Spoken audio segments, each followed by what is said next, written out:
Hola, bienvenidos al canal. Este canal está dedicado a la divulgación científica de temas médicos y de biología. Hoy te quiero hablar de uno de los aspectos más importantes relacionados con la biología y es lo relativo a la información genética. Todos sabemos que una característica esencial de los seres vivos es su capacidad de reproducirse, o sea, de dar descendencia de la misma especie. Sabemos que, por ejemplo, los cerdos son capaces de producir más cerdos, las vacas de producir más vacas y los patos de producir más patos. Sin embargo, también sabemos que un pato no puede dar como descendencia un cerdo. Y esto es producto de que cada ser vivo tiene lo que se conoce como la información genética, que es lo que dice qué cosa es un pato, qué cosa es un cerdo o qué cosa es una vaca. Y precisamente a eso vamos a dedicar este vídeo. Seguramente has oído hablar de la información genética, de la secuencia del genoma humano, que por cierto fue uno de los logros científicos más importantes de principios de este siglo, pero aunque hayas oído hablar de ello, es muy posible que no comprendas a profundidad de qué te hablan cuando dicen secuenciación del genoma humano o de información genética. Estos temas, que suelen resultar complejos, voy a tratar de explicártelos de manera que lo puedas comprender a cabalidad. De modo que al finalizar el vídeo vas a poder explicar qué cosa es la información genética, qué cosa es el genoma humano, qué cosa es la secuenciación del genoma humano, por qué los gemelos son idénticos, en qué tipo de material está esa información genética, qué tamaño tiene, entre otros detalles de interés. Por tanto, vamos a desvelar lo que por mucho tiempo se consideró el secreto mejor guardado de la biología. Y como extra te traigo un regalo. Te voy a enseñar una fotografía de tu primer día de vida. Comenzamos. Pocos avances científicos han tenido mayor cobertura mediática que la secuenciación del genoma humano que ocurrió a principios de siglo. Los titulares eran muy espectaculares, como se ha descubierto el libro de la vida, sabemos de qué está hecho el hombre, ahora va a cambiar la medicina, y todos tenían una buena parte de verdad. De modo que voy a comenzar cumpliendo con la primera promesa. Te voy a enseñar una fotografía de tu primer día de vida. Y esta es la fotografía de tu primer día de vida o del primer día de vida de cualquier ser humano. Es una célula que se forma a partir de la unión del espermatozoide del padre con un óvulo de la madre y los dos genomas se funden y forman un solo núcleo. Dentro del núcleo de esta pequeña célula ya está toda la información necesaria para formar un ser humano completo. Pero por mucho que mires esta célula, no puedes diferenciar a qué individuo pertenece. E incluso puede que pertenezca a un animal, como un chimpancé, porque el aspecto microscópico de la célula es exactamente el mismo. Lo que cambia es la información genética que está dentro de su núcleo, que es específica para cada individuo, e incluso para cada individuo de la especie. ¿Qué ocurre después? Pues bien, a partir de esta célula, lo que ocurre es que toda la información genética que está aquí se duplica, o sea, se saca una copia exacta de toda esa información y entonces que la célula se puede multiplicar y producir dos células, cada una de ellas con la misma información genética, o sea, toda la información completa. Luego, a partir de estas dos, ocurre el mismo proceso, se formarían 4 células, después 8, después 16, y así hasta que se formen los billones de células que conforman el cuerpo de un ser humano.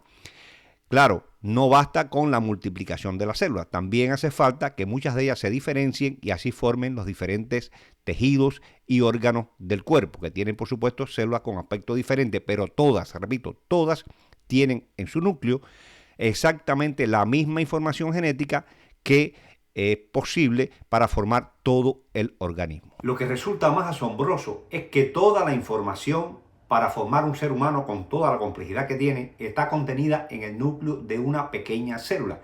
Incluso el tamaño de ese núcleo es de solamente 10 micrómetros de diámetro. ¿Sabe lo que es un micrómetro? Te imaginas que es algo pequeño, pero ¿cuán pequeño? Recuerda la regla que utilizamos todos en nuestros primeros tiempos de estudiante. La regla que está dividida en milímetros, o sea, la división más pequeña es el milímetro. Pues bien, imagina ese milímetro que lo divides en 1000 fragmentos similares. Cada uno de ellos es un micrómetro. Pues una célula tiene aproximadamente un núcleo que tiene un diámetro de unos 10 micrómetros, posiblemente menos. Y dentro de ese núcleo está toda la información genética que dice qué cosa es un ser humano o cualquier individuo de cualquier especie, dependiendo de qué célula se trate. El planteamiento de que en esa primera célula o en cualquier célula de nuestro cuerpo está toda la información genética para formar un individuo completo se ha demostrado de manera experimental. Y te voy a contar cómo se hizo eso por primera vez en los mamíferos. Si tienes una oveja negra, por ejemplo, y esa oveja acaba de ser fecundada por un macho, y puedes obtener esa primera célula de esa oveja, la puedes extraer de la oveja y la puedes poner en un medio de cultivo, en una placa Petri. Si a esa célula le puedes sacar el núcleo, que se puede hacer por una micromanipulación, con una micropipeta, a través de un microscopio, le puedes sacar el núcleo. Si le sacas el núcleo, le has sacado toda la información genética y la tienes ahí, en una placa Petri, en el laboratorio.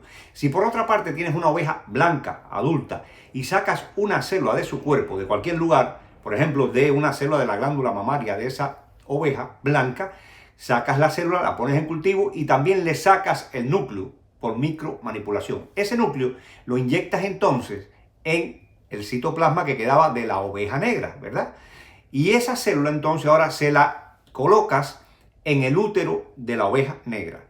¿Qué va a suceder? Esa célula se implanta en el útero y comienza entonces a formarse una oveja, que finalmente esa oveja negra va a parir una oveja blanca, en este caso, que va a ser genéticamente idéntica a la oveja que sirvió de donante de núcleo.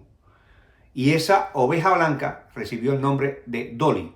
Fue una oveja muy famosa que también ocupó los primeros titulares en los periódicos. Esto es lo que se conoce como clonación y ya ha ocurrido o se ha realizado en diversos mamíferos, en cerdos, en vacas. O sea que puede sacar copias idénticas. Seguramente has visto películas o series que tratan de clones, en este caso de seres humanos, sobre todo películas de ciencia ficción, donde ves que los individuos son iguales todos. Pero eso, por supuesto, por razones éticas y tal vez incluso prácticas en el momento actual no se puede hacer en seres humanos. Pero sí existen clones de seres humanos. Seguramente los has visto. Lo que pasa es que son clones que se entienden de manera natural. Son los llamados gemelos idénticos. ¿Y cómo es que se forman los gemelos idénticos? Aquí tienes la imagen al microscopio de las dos primeras células. Recuerda que partimos de una sola célula que duplicó su información y se formaron dos células. Pero fíjate que estas células están unidas por aquí y van a continuar así a medida que se va formando el cuerpo humano. Pero si por alguna razón estas células se separan, en este momento que hay solo dos células, como cada una tiene toda la información necesaria para formar un ser humano, pues se separan y a partir de cada una de ellas sale un individuo completo. O sea, una célula de esta forma una de estas niñas y la otra forma la otra. Pero repito, y esto es el dato importante, como tienen la misma información genética, tú podrás ver que es muy difícil distinguir una de otra.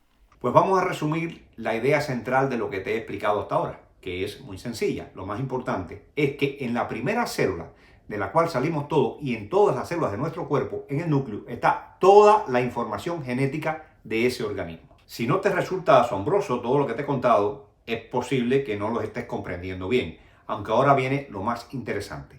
Esa llamada información genética, ¿en qué lenguaje está y en qué soporte físico está? Y también qué tamaño tiene. Es una información que la podemos comparar con la misma información que podemos encontrar en un libro. En este caso, en un libro que está escrito en español, nuestro idioma tiene unas 27 letras, un alfabeto de unas 27 letras, y de acuerdo al orden de las letras, pues se puede producir una determinada información. La diferencia es que la información genética de la cual estamos hablando está compuesta solamente por 4 letras. O sea, tiene un alfabeto que nada más tiene 4 letras. Una A, una T, una C y una G. Y también que no está escrita sobre un papel, sino que está escrita sobre una molécula de ADN. Esas 4 letras son en realidad 4 compuestos químicos diferentes que reciben el nombre de nucleótidos. Y está la citosina, la adenina, la guanina y la timina. De aquí las letras C, A, G y T. Y como ven, se organizan en forma de un polímero muy largo, una cadena muy larga. Aquí vemos la doble hélice del ADN, que se unen de manera muy fuerte por enlace covalente unos con otros y entonces que forman esta secuencia que finalmente constituye lo que se conoce como la información genética, que no es otra cosa que el orden que ocupan estas 4 letras o estos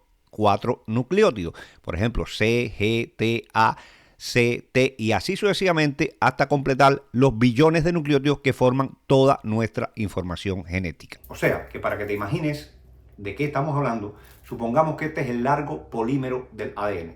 Cada bolita de este cinto, que está unida muy fuertemente una con otra, sería la cadena de nucleótidos que forma el ADN, ¿verdad? Y recuerda que están unidos muy fuertemente, de modo que no se puede partir. Eso jamás se puede partir. Y vamos a ver qué longitud tiene. Supongamos que cada una de estas bolitas, o que pueden existir 4 colores diferentes de esa bolita. El orden nunca se va a alterar de esa secuencia, es lo que se llama la secuencia de los nucleótidos en el ADN, que es exactamente lo que expresa la información genética. Ahora vamos a ver qué largo tiene esto realmente. Pues toda la información que dice qué cosa es un ser humano, o sea, nuestra información genética, está contenida en una larguísima molécula de ADN que tiene 3,2 mil millones de nucleótidos. Ahí está toda la información. O sea, esa secuencia de esos 3,2 mil millones de nucleótidos que está en cada uno de nuestros núcleos es el que dice qué tipo de organismo o a qué individuo pertenece esa información. Ahora, ¿qué longitud real tiene esa larga cadena de ADN para contener 3,2 mil millones de nucleótidos? Trata de adivinar de qué tamaño o de qué longitud es nuestra información genética. Esos 3,2 mil millones de nucleótidos están en una larga cadena de ADN que tiene aproximadamente 1 metro de longitud. O sea que ese llamado libro de la vida, que tiene toda la información de lo que es un ser humano, que está formado por unas 3,2 mil millones de letras, en realidad no está en un solo tomo, diríamos, o sea, en una larga cadena de aproximadamente 1 metro de longitud, sino que está fragmentado. Está dividido, diríamos, en tomos, y en este caso son 23, que son los conocidos 23 cromosomas, que te presento aquí al microscopio cómo se ve un cariotipo humano, que es el juego de todos los cromosomas que tenemos en cada una de nuestras células. O sea que este sería el cromosoma 1, como ves, se ordenan por orden de tamaño aproximadamente, el 1 sería el más grande, y así sucesivamente. Y entonces lo que quiere decir que aquí estaría el nucleótido o la letra número 1 de toda esa información, de todo ese libro, y aquí por supuesto son millones y millones hasta que llega al último cromosoma, que aquí sería ya entonces al final la última letra, la letra 3,2 mil millones. Y toda esta información que está en estos cromosomas sería la información genética que conforma un ser humano. El otro dato nuevo de interés, y tal vez te pueda confundir un poco, es que somos seres diploides, o sea que en realidad esa información está duplicada. O sea, no tenemos un solo metro de largo de ADN, sino más bien 2, porque tenemos una copia de nuestra madre y otra copia de nuestro padre. O sea, les decía que la célula inicial se forma a partir de la unión de el material genético que viene en el óvulo más el que viene en el espermatozoide, y efectivamente uno de estos 2 cromosomas lo heredamos de nuestro padre, o sea, venía en el espermatozoide, y la otra, que se llama cromosoma homólogo, pues son muy parecidos, venía en el óvulo de nuestra madre. Y así conforma estos 23 pares de cromosomas, y todos ellos, toda la información genética de un ser humano en este caso. Para finalizar, quiero hablarte un poco de la teoría de la evolución, que es una de las teorías más importantes de la biología y que nos dice que todas las especies que existen hoy, incluyendo nosotros, el Homo sapiens, provienen de otras especies que han ido evolucionando, han ido cambiando su dotación genética y se van transformando en distintas especies.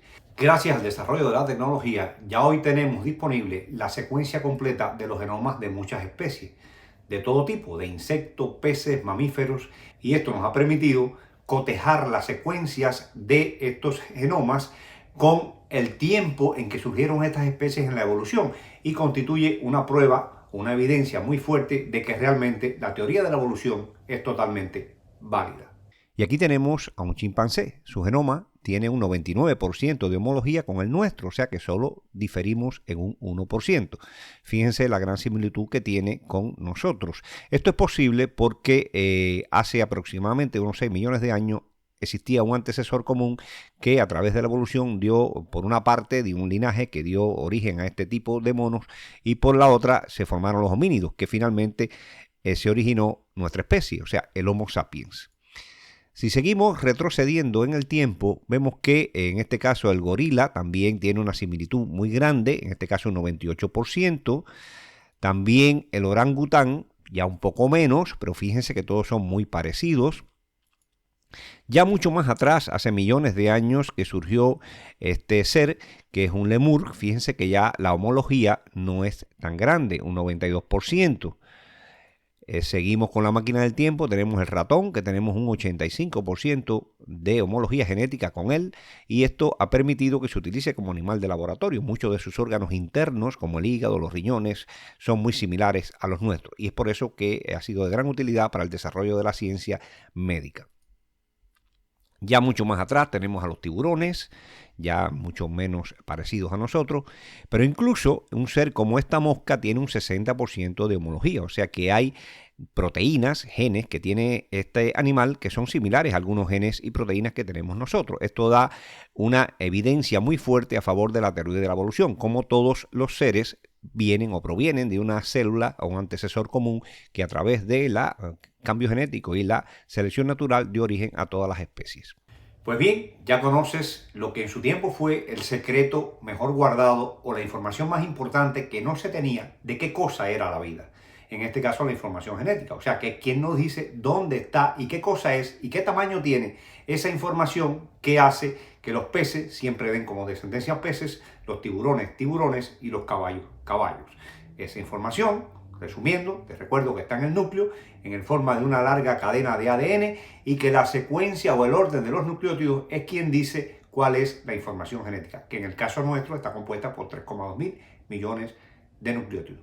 Ahora, ¿cómo es que se lee esa información? ¿Cómo esa información se puede traducir en la estructura y las funciones de todas nuestras células? Es un poquito más complejo y te lo voy a explicar en un próximo vídeo.